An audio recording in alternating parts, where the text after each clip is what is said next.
Bon. Bonjour à tous. Comme vous le savez, il y a 15 jours, le tribunal administratif de Montpellier a annulé les élections de la ville de Metz. C'est un fait extrêmement rare qui vient sanctionner les situations les plus graves. On a lu depuis cette décision bon nombre de choses et on a le sentiment que ce jugement il a été un peu galvaudé, en tout cas ces termes. Il n'est pas question d'une simple bisbille sur un tract qui aurait été diffusé tardivement. C'est une partie de la réalité, mais c'est une manière de minorer les faits. Ce qui a été sanctionné par le juge de l'élection, c'est le fait pour la liste de M. Fricou d'avoir méconnu les règles du code électoral pour aller grappiller in extremis quelques voix à la dernière minute. C'est un choix délibéré, c'est une manœuvre qui a altéré la sincérité du scrutin et c'est quelque chose d'extrêmement grave. Donc ça, il fallait peut-être le répéter compte tenu du traitement qui a été fait de cette affaire depuis 15 jours. Et on note aussi que depuis 15 jours, M. Fricou a beau jeu de s'étonner de ce jugement, d'essayer de minorer sa responsabilité et d'annoncer aussi à qui veut l'entendre qu'il va faire appel de cette décision. Alors aujourd'hui, je peux le dire très clairement, cet appel, il n'a pas été formalisé. Ce qui nous laisse entendre que M. Fricou il va attendre le dernier moment pour faire appel et qu'il compte profiter des avantages de sa position et de sa fonction jusqu'au bout du bout. Et c'est un petit peu ce qui motive la prise de parole aujourd'hui. Parce que pendant que M. Fricou s'accroche mordicus à son fauteuil de maire, eh bien, M. Baeza et la liste d'Agir a décidé de travailler et a des révélations à vous faire sur la manière dont la ville a été gérée jusqu'ici. Et donc, je laisse la parole au candidat. Voilà. Alors, j'ai volontairement évité de commenter la décision du tribunal administratif de Montpellier d'annuler les élections municipales à Metz. Par respect de cette décision qui nous donne raison, mais aussi par souci d'éviter toute polémique politicienne. Aujourd'hui, je sors de ma réserve. J'ai été traité de revanchard par Henri Fricou et je pense que le temps est venu de m'expliquer. Henri Fricou et son équipe ont été reconnus coupables d'avoir violé le code électoral en raison, je cite, d'une manœuvre illégale ayant altéré la sincérité du scrutin. Tel est le jugement du tribunal, les choses sont claires. Durant la campagne, j'avais adressé personnellement de nombreux courriers à Henri Fricou, avec copie à M. le préfet, pour lui signifier qu'il ne respectait pas le code électoral. Ces courriers n'ont eu aucun effet sur le comportement du candidat. Henri Fricou ne peut s'en prendre qu'à lui-même. Il est responsable, lui et son équipe, de ce qui lui arrive. Il conteste ce jugement et a déclaré vouloir faire appel. De notre côté, nous sommes sereins et faisons confiance à la justice. Je précise qu'à ce jour, nous n'avons reçu aucune notification d'un appel en cours. Et cette annonce avait quand même été faite le 25 février, c'est-à-dire il y a 12 jours. Henri Fricou temporise, preuve que cette manœuvre a pour seul but de prolonger son mandat de plus de 6 mois. Par cette décision, il prolonge aussi le climat d'incertitude pour la ville de Metz et ses habitants. Reste contre notre liste à 8 élus à la mairie de Metz. 8 élus et une équipe de colistiers qui travaillent, étudient les dossiers, font des propositions. Magnanime, nous comptabilisons les propositions d'Agir pour Metz qui sont reprises par la liste majoritaire. Je citerai la mise en place des conseils de quartier, le label Apicité, le retour du BAFEM, le projet Paris 2024 par l'inscription de Metz comme terre de jeux olympique, pour ne citer que celle-là. Autant de propositions qui faisaient partie des 30 pages du programme d'Agir, élaboré dans une concertation citoyenne avec les Mézoises et les Mézois. Nous étudions aussi les dossiers et révélons de nombreuses irrégularités, mais aussi des mensonges. Par exemple, durant la campagne, nous avons exprimé notre refus d'implantation de la piscine en zone naturelle du Sesquier, comme le proposait Henri Fricou. Là encore, Henri Fricou a menti aux Mézoises et aux Mézois sur ce projet, en laissant croire que durant la campagne électorale, à son implantation alors qu'il était en possession d'études qui démontraient le contraire. Il a reconnu un conseil municipal avoir menti sur le sujet et aujourd'hui il fait machine arrière sur l'implantation. Le candidat Fricou et son équipe font preuve d'opacité, voire d'obstruction dans les dossiers, émettent une évidente mauvaise foi à communiquer les documents administratifs que nous sommes en droit de consulter. Une simple demande de documents devient un parcours du combattant. En seulement 8 mois, nous avons saisi 5 fois la CADA, la commission d'accès aux documents administratifs, pour obstruction d'accès aux documents.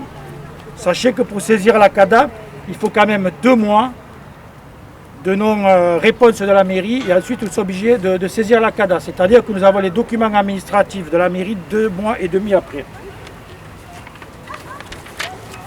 Depuis le début de ce mandat, nous avons été confrontés à de fausses délibérations accompagnées de faux documents. Je prendrai un exemple, la délibération des indemnités des élus, votée par la majorité le 10 juillet et envoyée en préfecture en octobre, avec un tableau mensonger présentant des chiffres différents. Pour évoquer tous ces manquements et ces irrégularités, nous avons sollicité la sous-préfète de l'Hérault afin d'obtenir un entretien. Pour rendre compte de notre travail, nous éditons à nos frais une lettre d'information trimestrielle retraçant nos actions, nos remarques et propositions sur les dossiers en cours. Pendant ce temps, Henri Fricou bénéficie d'une équipe et des moyens de communication de la ville de Metz. Je ne vous cache pas qu'il est très compliqué de travailler avec la majorité municipale. Manque de démocratie, opacité dans l'information, contradiction, mensonge. Le doute s'est installé dans sa propre équipe. La semaine dernière, l'élu majoritaire a présenté sa démission à Henri Fricou. C'était lui expliquer dans la presse son départ en disant « Je n'ai pas démissionné pour des raisons personnelles, mais parce que j'en avais marre de manque de communication, de l'information envers les conseillers municipaux, explique-t-il, et de conclure « marre des mensonges ». Voilà qui conforte ce que nous dénoncions depuis notre élection, mais aussi dans le fonctionnement politique d'Henri Fricou. Le manque de démocratie, de transparence, mais surtout le mensonge. Le constat de ce policier nous amène à penser qu'Henri Fricou le taxera lui aussi de traître.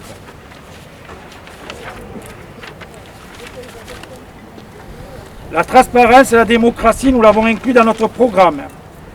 Nous nous étions engagés à adhérer à la charte Anticorps, l'association anticorruption. Tous les élus d'Agir pour Metz se sont engagés à respecter les 30 préconisations d'Anticorps. Henri Fricou dit faire confiance à la justice. Nous aussi.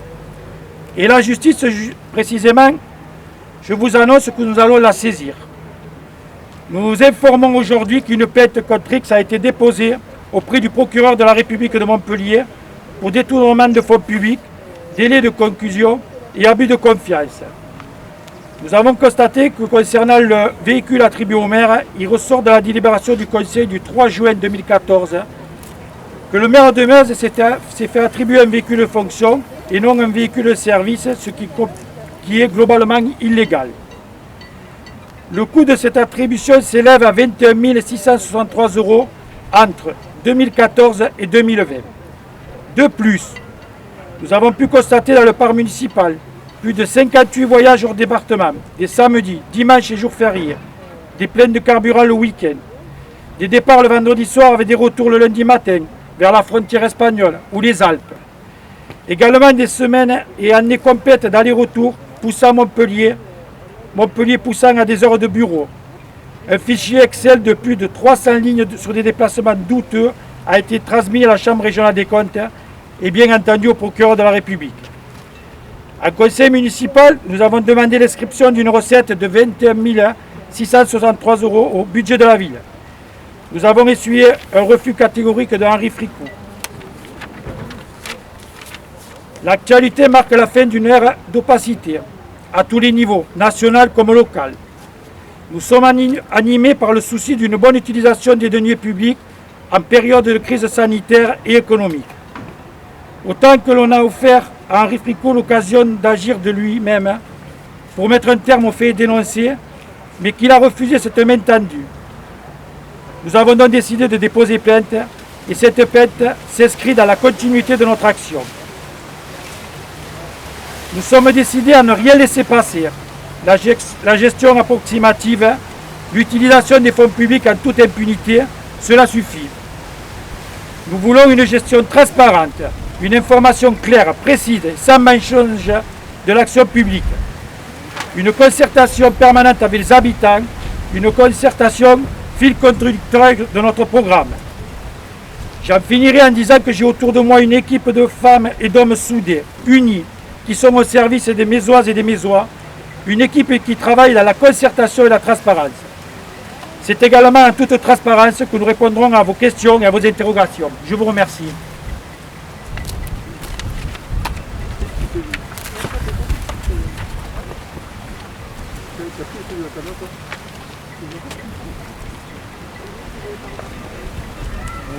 Oui, enfin.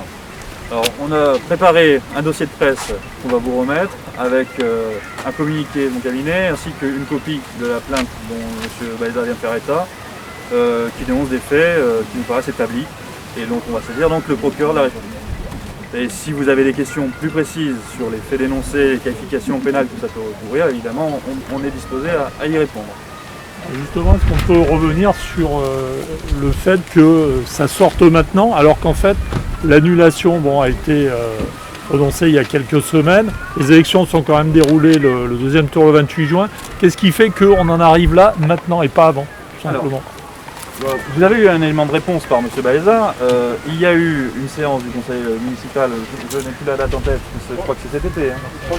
Le 3 juillet. Le 3 juillet, donc juste après l'installation du conseil municipal renouvelé, où la question lui a été posée et ça a été balayé d'un revers de main. Alors pourquoi ça sort maintenant? Parce que M.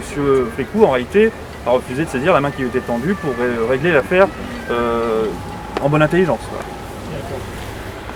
Donc il y a eu des échanges entre vous, M. Baeza, M. Fricou, le maire. Vous écoutez le conseil municipal, vous verrez qu'il y a eu des échanges entre nous et M. le maire, justement pour essayer, on va dire, pas de trouver un arrangement parce qu'il n'y a pas d'arrangement, mais qu'il trouve des solutions par rapport à cette situation qui pour nous est... Qui avait été dénoncée d'abord. Et je reviens à ma question de départ, c'est entre le 3 juillet et maintenant, il s'est quand même passé beaucoup de temps. Alors, il y a une réponse toute simple, c'est qu'il y avait la volonté de ne pas interférer avec les procédures en cours, notamment la protestation électorale qui n'avait pas encore été jugée à ce moment-là. Après, Jean-Christophe peut vous faire, Jean Bigot peut vous faire l'historique des procédures. Parce qu'il y a aussi des demandes à faire à la CADA, donc Jean-Christophe, tu peux dire exactement. Écoutez, c'est très simple. Le 3 juillet, c'est le premier conseil d'installation. Donc on distribue à tous les élus ce document, la charte des élus locaux et le mode de fonctionnement du conseil municipal. Donc dans ce document, il est visé 2 articles, L2123.1.1, concernant les véhicules. Donc on pose une question en conseil. Il est visé aussi un état annuel des indemnités des élus sur notre débat. Mais on demande aussi. On demande par écrit le 7 juillet à obtenir ces documents. Pas de réponse. On revient le 23 septembre lors d'un second conseil pour demander et exiger d'avoir accès à ces documents. Donc on est déjà en septembre. On les consulte le 1er octobre, ils ne sont pas complets. Vous les obtenez le 1er octobre? Oui, on les consulte le 1er octobre. Alors on consulte, ça veut dire qu'il faut... c'est une consultation détaillée, c'est long. Ensuite, on constate qu'il y a absence de plusieurs mois de facturation. Donc M. Baeza redemande une consultation de ces documents. Ça nous amène très loin. On saisit la CADA, donc 2 mois. Et ensuite, il y a le constat par M. Baeza et le fichier qui est transmis à la Chambre régionale des comptes pour information sur le déplacement de Goutou. À la suite de ça, on arrive en novembre-décembre, on demande au maire, à l'amiable, de rembourser les sommes et de mettre en place aussi un système de gestion des véhicules municipaux, parce que c'est quand même ça l'important. Pas de réaction. On fait le mort. Et on nous refuse en décembre, vous voyez l'enchaînement, Voilà.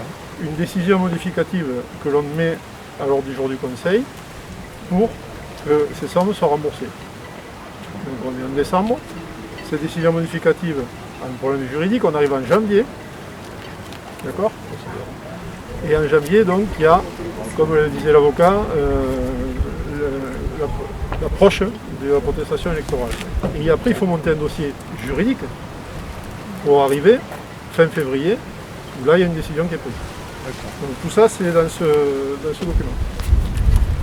Et ça, il y a moyen Oui, on pourra vous le transmettre. Enfin, vous m'envoyez. Oui, on pourra vous le transmettre. Donc, Vous savez, on ne fait pas ça par rapport ni aux élections. Si on avait voulu faire ça par rapport aux élections, on aurait pu, pour d'autres affaires, peut-être sortir ça au moment des autres élections, l'année dernière. Hein. Là, C'est juste justement, pour voir comment c'était déroulé. ça n'a rien à voir. De toute L'installation façon, du conseil, il y a la première demande. Premier conseil, première demande. si demain on doit faire d'autres procédures, on les fera et on ne regardera pas si c'est le calendrier, s'il doit y avoir les élections dans 6 mois, dans 3 mois, ça n'a rien à voir avec les élections. C'est un problème de gestion des fonds publics. Hein. De toute façon, sur le récapitulatif, M. Graine a fait plusieurs demandes à la CADA, 2 ou 3. Oui, tu as eu la réponse. Moi j'en suis à 3. Moi j'en suis à 2, je serai bientôt à 3. Ça veut dire 4 mois quoi, puisqu'on fait une demande, il y a 2 mois d'inertie, on considère qu'il y a un refus implicite et on va à la CADA, qui elle-même s'adresse au maire. Oui, donc, Vous voyez les délais. ça crée de l'inertie. Et exactement. Et on peut vous dire qu'il y a d'autres dossiers en cours de la CADA. Je vais vous prendre un exemple. Par exemple, au mois de janvier, monsieur le maire a fait une communication sur les halles de Metz en disant qu'il y avait un audit qui avait révélé un problème sur la structure des halles, donc ça présentait un danger. Je lui ai demandé l'audit, j'étais obligé de faire des courriers et je n'ai vu que le projet des halles et l'audit je ne l'ai pas. Donc je lui ai relancé pour lui demander l'audit et maintenant il vient de me répondre maintenant qu'il n'avait pas d'audit. Voilà. Alors que dans la presse, enfin, sur le site de la ville, il a dit qu'il y avait un audit. Voilà. C'est le genre de problème que l'on rencontre en permanence, qui est quand même assez récurrent. Et nous ne sommes pas les seuls parce que même les commerçants des halles l'ont demandé et pareil. Surtout que je ne vois pas ce qu'il y a à cacher. Je veux dire, pourquoi faire les choses alors qu'il faut être transparent sur les sujets et sur les dossiers. À titre d'exemple, nous avons saisi la CADA le 18 février pour des demandes du 3 novembre restées sans réponse. Pour les études concernant le Sesquier, le transfert du budget de l'eau, le bilan annuel de l'établissement public foncier régional. Donc demande du 3 novembre. On arrive aujourd'hui à avoir saisi la CADA le 18 février, on va avoir 1 ou 2 mois de plus pour obtenir les documents. Vous savez, j'ai parlé du Sesquier, c'est exactement pareil sur la piscine. Sur la piscine, on a demandé les études qui ont été faites.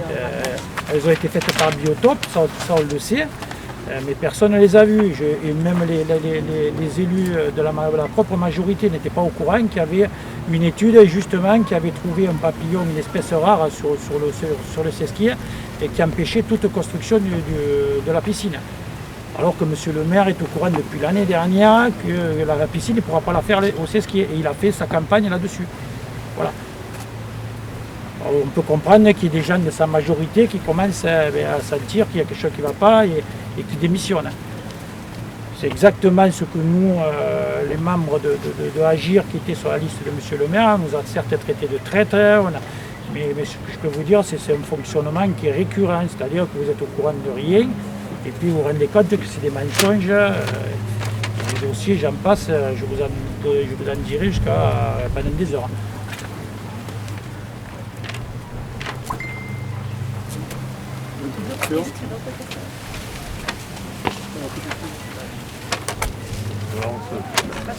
Bon, parfait. Ouais, alors bon, question, puisque là on peut parler de la procédure en cours et des raisons qui font que, voilà, vous avez porté plainte contre X. Au niveau, alors maintenant on se projette un tout petit peu plus loin si vous le voulez bien. Est-ce que suite à tout ce qui va se passer là, aux mois qui vont venir, monsieur Maître Geoffrey me disait l'autre jour au téléphone que si monsieur Fricou donc jouait la montre jusqu'au maximum, on se retrouverait donc avec des élections qui risquaient de se passer novembre-décembre, hein, c'est ça? C'est difficile d'être catégorique parce Voilà. que ça dépend Environ, quoi. de la manière dont le Conseil d'État lui-même va gérer son rôle d'audience. Peut-être qu'il peut aller plus vite. Il va rarement beaucoup plus vite. Et si on compute plutôt les délais de manière mathématique, on arrive en décembre. Donc ça veut dire qu'il y a quand même pas mal de temps entre la tenue, si donc il n'y a pas de problème avec le Conseil d'État, mais d'après ce que j'ai compris, d'après ce que vous confirmez, il ne devrait pas y en avoir. Il y a beaucoup de temps donc, qui va se passer. Est-ce que vous avez déjà prévu, vous êtes déjà en ordre de bataille, comment vous vous projetez déjà dans ces élections? Vous savez déjà ça fait déjà 2 ans qu'on est, on va dire qu'on est en ordre de bataille. Hein. Vous savez, nous, l'équipe, elle est restée soudée, malgré qu'on est perdu, même si dans des conditions, on va dire, pas très honnêtes. Nous sommes restés groupés, nous continuons à travailler, nous échangeons. Vous savez, nous sommes 8 élus ici, mais toute la liste est au courant. Nous, par contre, on ne fait pas preuve on va dire que toute l'équipe est au courant de tout ce qui se passe. Hein. Il y a une communication entre nous, il n'y a pas de mensonge et on travaille en équipe. Donc, nous sommes, s'il faut repartir demain, on va dire, on est prêt, on est déjà là. Donc, il n'y a aucun souci là-dessus. Par rapport à vos chances, je sais que c'est prématuré, mais est-ce que vous pensez que, franchement, vous avez une opportunité de remporter Vous nous avez posé la question l'année dernière. Je me rappelle que le soir du premier tour, vous m'avez dit que tout le monde était étonné du résultat qu'on avait fait. Ouais. Nous, on n'était pas étonnés parce qu'on avait fait, contrairement à M. Fricot, on n'a pas vécu sur nos acquis. On est allé sur le terrain, on a travaillé, on a fait beaucoup, on a rencontré beaucoup de monde. On a fait un programme participatif où tous les Mésois se sont sentis impliqués. Et d'ailleurs un programme qui est repris, on va dire, en grande partie par l'équipe Henri Fricot, puisque eux, par contre, ils n'avaient pas travaillé la campagne. Voilà. Donc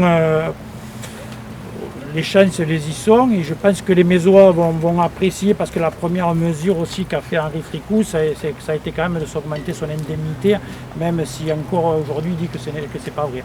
Mais prochainement on va voter le budget, donc on verra bien les chiffres qui sont dégagés pour les indemnités d'élus. Je me permets d'ajouter quelque chose quand même. Je suis un peu étonné de la question, vous devriez la poser à M. Fricot, parce que c'est lui qui a fini, certes devant de son devoir, mais en trichant. Alors celui qui doit se poser des questions sur ses chances de réélection, c'est plutôt lui. Il n'y a rien d'insidieux dans la question. Hein. Non, mais il n'y a pas de. Ne craignez, il n'y a rien de vindicatif dans ma réponse. Je poserai bien entendu, bien sûr la question. Une observation sur les indemnités d'élus dont vient de parler M. Baeza.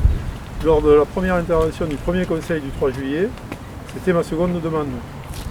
C'est-à-dire que chaque budget voté doit être assorti d'un tableau qui récapitule les indemnités d'élus, quelles que soient les qualités électives. C'est-à-dire que là, on a un maire de Metz qui est aussi vice-président de l'agglomération. Donc on doit avoir un tableau qui récapitule son indemnité à Metz et son indemnité à l'agglomération. Ce tableau n'existe toujours pas. Vous l'avez toujours pas vu. On ne l'a toujours pas vu. C'était une demande du 7 juillet. En pleine crise sanitaire, quand même, il y a autre chose à se préoccuper qu'à s'augmenter ces indemnités. Vous auriez peut-être pu fournir plus de masques à la population, plus de s'augmenter d'à peu près entre 700 et 800 euros tous les mois, ainsi qu'à ces policiers. Il faut quand même repasser dans le contexte initial de la sécurité de nos concitoyens et non pas de ce qu'on met sur son bulletin d'indemnité chaque mois.